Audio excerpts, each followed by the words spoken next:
Hola y bienvenidos de nuevo a mi canal. Me lo tuve que quitar, lo siento. Bueno, vamos a comenzar esta nueva tanda de videos en mi ubicación actual, que es mi casa, su casa. No me voy a ahorcar, esto es una hamaca. Y bueno, el primer tema del que vamos a hablar en esta etapa sin barba y con mejor luz es uno muy interesante. Bastante interesante porque muchísima gente no lo sabe, pero vale la pena. Te preguntarás, ¿cuál es el peor enemigo de la riqueza genética de las plantas? ¿Transgénicos? Pues no. El peor enemigo es el propio monocultivo. Y te voy a explicar por qué. Con dos ejemplos muy interesantes, que son el chile y el maíz. Porque soy mexicano y tengo que hablar de chile y maíz, si no, no soy mexicano. Punto. Ajúa. Ok. El maíz y el chile, es decir, sea maíz y capsicum, en este caso vamos a hablar de Capsicum annuum, son dos tipos de plantas, son dos plantas muy importantes, comercial y nutricionalmente hablando, y que son altamente requeridas, son altamente buscadas. Sin embargo, créanlo o no, hay una enorme pérdida de biodiversidad en estas plantas. Y no se debe, contrario a lo que pudieras imaginar, a los transgénicos. Normalmente, para producir una planta de mejor calidad, tienes que hacer un proceso de selección artificial, que es lo que he mencionado antes, y que de hecho lo mencioné cuando se habló de la ley de organismos genéticamente modificados. Esto es, tú seleccionas las características mejores y por ende produces un grano de mayor calidad o un fruto de mejor masa, que obviamente puedes vender más. El detalle está en que conforme más variedades excelentes vas produciendo, vas destruyendo a las otras variedades, incluso variedades nativas, variedades que se encontraron en la naturaleza, como los morphs de los reptiles, y las condenas a la extinción, así como ocurrió con los animales domésticos, que también lo vimos con el turnspit, el toro de Lidia, etc. ¿Ya ven por qué es bonito suscribirse a mi canal? Todos los videos están interconectados. Esto es como One Piece. Tenemos un ejemplo con Capsicum annuum.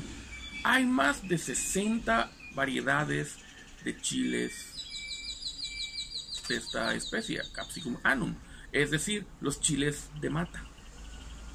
El punto está en que la gente solo consume 3 o 4. Y los demás chiles han ido desapareciendo, al punto de que ni siquiera en los mercados tradicionales puedes encontrarlos. ¿Qué es lo que está ocurriendo? Que van siendo desplazados porque incluso las personas que los tienen en sus huertos y en sus lugares no los producen más. En cambio, prefieren desplazarlos y colocar hortalizas de chiles como el famoso chile chiltepín o el chile chilpaya, que son los ingredientes del tajín, por quien no lo sepa. Y bueno, o el piquín. Y bueno, ¿cuál es el punto? Que los demás van desapareciendo y dependen completamente de un factor de distribución, que es el último que les queda: aves y herbívoros. Pero en estas producciones, con tal de mantener la cantidad, ellos lo que hacen es que tratan de ahuyentar o exterminar a la mayoría de aves y herbívoros que se alimentan del fruto maduro. Reduces completamente la distribución. Existen o existían varios. Yo vivo acá en la zona sur de México y por eso quiero hablar del chile, porque tú puedes oír hablar del guachile, guauchile, del chile ojo de cangrejo, de los chiles, ¿cómo se llama? La chile bolita, el chile varilla, etcétera. Todos son Capsicum annuum, todos son el famoso chile piquín, el chile chilpaya o el chiltepín, que son básicamente variaciones de este mismo chile Capsicum annuum. De todas ellas, solamente 3 tienen cierta popularidad y todas las demás han ido desapareciendo hasta esos niveles. ¿Qué ocurre? Que conforme va pasando el tiempo y se incrementa la demanda y exigencia de estos, va disminuyendo la del resto del material genético. Ese acervo genético que tanto nos enorgullecemos desaparece. ¿Es culpa del transgénico? No. Es culpa del propio monocultivo. El maíz, lo mismo. Existe una variedad de maíz arcoíris, existe una variedad de maíz morado, existe una variedad de maíz rojo, existe una variedad de maíz. Vamos, que hay variedades enormes de maíz. Pero la principal, que sea maíz color blanco, o sea maíz amarillo, que es el transgénico, son los predominantes. No solo por el polen, porque hay que entender que, contrario a lo que dice Greenpeace, aunque exista una distribución de polen, recuerda que hay una enorme competencia y una enorme serie de factores selectivos. Cuando tú tratas de ingresar material genético, en este caso polen, de una planta a una planta silvestre, este material genético nuevo va a competir contra todo el acervo genético de la planta y por ende, aparte, tendrá que competir con todo el medio ambiente. Si estos elementos que son solamente para producirse en un terreno agrícola los colocas aquí, normalmente fracasan y son mantenidos como material recesivo. O sea, no son utilizados, punto final.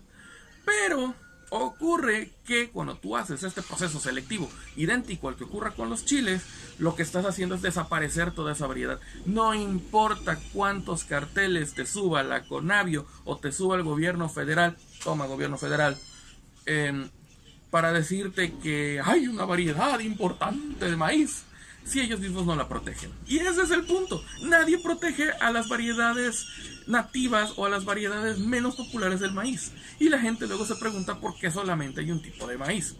Ahora, como mencionaba, en la actualidad, en las zonas no chilangas, es decir, que no son de la Ciudad de México, hay una predominancia de 3 maíces. El maíz morado o negro, el maíz blanco y el maíz amarillo. Maíz amarillo es para alimentación de algunos animales de granja y no nos hagamos guaje, también se surte a ciertas empresas. Es el transgénico, es ilegal actualmente en México. El otro maíz que viene siendo el maíz blanco, que es el que normalmente se consume en las tortillas, así sean de una empresa grande como Grupo Gruma o los hayas comprado en el molino de la esquina, sigue siendo la misma historia, es maíz blanco. Y el maíz morado, que es el que producen algunas personas en sus parcelas y se la venden en los mercaditos a aquellos que venden fritangas y te los puedes comer, tu maíz morado. Entonces, tienes estos tipos, pero de nuevo, ¿tú has visto el maíz arcoíris? ¿Has visto el maíz rojo? ¿Los has comido? Entonces, ¿de quién es la culpa de que estén desapareciendo estas variedades de plantas que tanto estamos orgullosos de ese supuesto germoplasma que ¡ay! La herencia de los mexicas y no sé qué tanto? Es culpa nuestra. Eso es importante porque muchas veces olvidamos por completo que dentro de las producciones icónicas de nuestra cultura, en realidad, al promover el monocultivo, destruimos nuestro acervo genético. Recuerden también que hay otro tipo de procesos. Este se da más en especies arbóreas y arbustivas, que es la selección de esquejes. Cuando tú seleccionas esquejes, estás generando clones de una misma planta. Si tú lo haces por semillas, estás permitiendo variabilidad genética. Sin embargo, hay muchísimas plantas, por ejemplo la pitaya, que tardan años en llegar a la madurez naciendo desde semilla para producir frutos. Esto quiere decir que no es rentable económicamente. ¿Qué ocurre? Hacen entonces la producción por esqueje. La producción por esqueje es muy buena comercialmente hablando, pero compromete ese germoplasma. Porque ¿cuántas personas realmente van a utilizar esas semillas? O van a funcionar como dispersores de semillas. Normalmente se van a una bolsa de plástico o a un recipiente de plástico, se tiran y pierden viabilidad conforme pasa el tiempo y debido al uso, la exposición a elementos, etc. Destruyes el germoplasma. Matas tu variabilidad. La gran recomendación que siempre se hace es promover el uso de sistemas agrícolas múltiples. El problema es que no nada más se basa en la producción, sino también en el mercado. Nosotros como individuos, como mercado, también tenemos que ser más abiertos a recibir ese tipo de alimentos y no dejarnos intimidar solamente por la apariencia, que es uno de los grandes problemas que tenemos. En fin, el video es corto, nada más quería hablar de rápido, esto es más como un rant, porque todavía estoy tratando de adaptarme, verán que los primeros videos como que todavía me cuesta, discúlpenme. Pero pues sí, hay que recordar eso, los monocultivos no nada más dañan a los bosques y a las selvas, dañan también a las producciones del mismo cultivo que en teoría estás masificando. Mucho no significa bueno, y aquí importa bastante. Si tú realmente quieres conservar el material genético de tus plantas icónicas de tu país, necesitas permitir que se distribuyan y no ser cómplice de un monocultivo. Dicho sea de paso, eso ocurre también con el aguacate, pero de eso voy a hablar después porque quiero hablar más sobre plantas de sangre.